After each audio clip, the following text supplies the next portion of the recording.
me this opportunity also to contribute to this very important bill in this country. And for the first time, Honorable Speaker, I want to agree that Kenya as a country, we are progressing.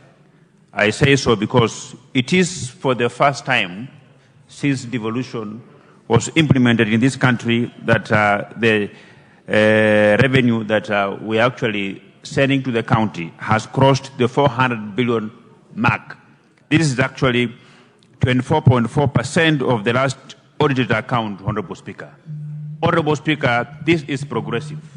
And I am convinced, I am confident that in the near future, we will even hit the ceiling set by the Constitution of 45%, Honorable Speaker.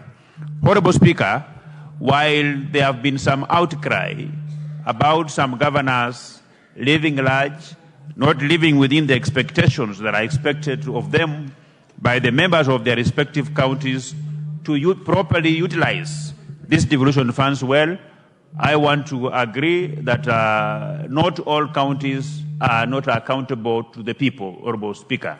That indeed we have some counties that the governors are really stretching their hand beyond the normal, that they are usually properly utilizing these funds in improving the lives of the people of those counties. So we cannot therefore use the behaviors of a few governors who are not spending this money prudently to blanketly condemn all the governors in this country. Devolution has done wonders in most of the counties in this country. And I think from what I said that this country is progressing forward well, I am 100% convinced that in the near future, all the 47 governors, all the 47 county governments will actually begin to utilize this devolution money well so that we can improve the life of the Kenyan people going forward further. I also want to take this opportunity, Honorable Speaker, to thank all the members of Parliament, both the National Assembly and the Senate, who have been burning midnight oil to refine this Division of Revenue Bill. And I may not necessarily, we want to thank the Chair of Budget and Appropriation Committee, the Honorable Nyoro, because his competence and that one of the members of this committee are actually expected. We expect that they will do well because, Honorable Speaker, they have always been a blessing to this country. They have responded to the call of duty when called upon by our Constitution to do these things, Honorable Speaker.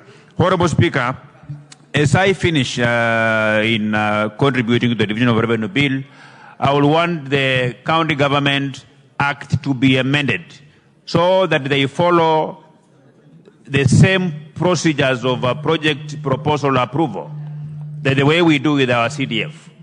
There are no projects that can be abandoned even when members of Parliament or the CDF committees changes from year after year, Honorable Speaker, because the laws of NGCDF Act will actually not allow that new projects can be funded without first completing the previous one. So I think these issues of having so many pending bills and so many projects that have been abandoned by the county governments, they should be a thing of the past if we can refine those laws to ensure that no new project can be initiated without first completing the previous one, regardless of whether they were initiated by the previous governor who was short, who was tall, who was black, who was light-skinned or not.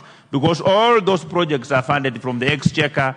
They are funded by the people of, from the taxpayers of these people of this country, and they need to be completed, Honorable Speaker. So, Honorable Speaker, it is important that that one should be put into consideration. And also, most importantly, Honorable Speaker, that we should also have a law that prevents governors who are exiting offices from overcommitting the budget by launching serious projects that require too much money, which later on they are pardoned when the new governor comes in, Honorable Speaker. With these very few remarks, I support this bill. Thank you.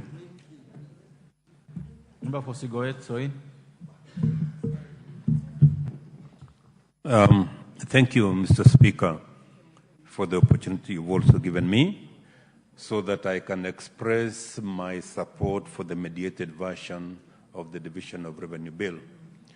At the onset, Mr. Speaker, I want to thank you for your pronouncement that we members of Parliament who come and queue from 9 in the morning should get a fair opportunity to be able to speak to the issues that are being debated. All said and done, Mr. Speaker, the mediated version of the Division of Revenue Bill is a product of intense discussions between the Senate and the National Assembly. And we want to thank Honorable Ndindi Njoro and the co-chair who have actually made sure that at least we get this bill before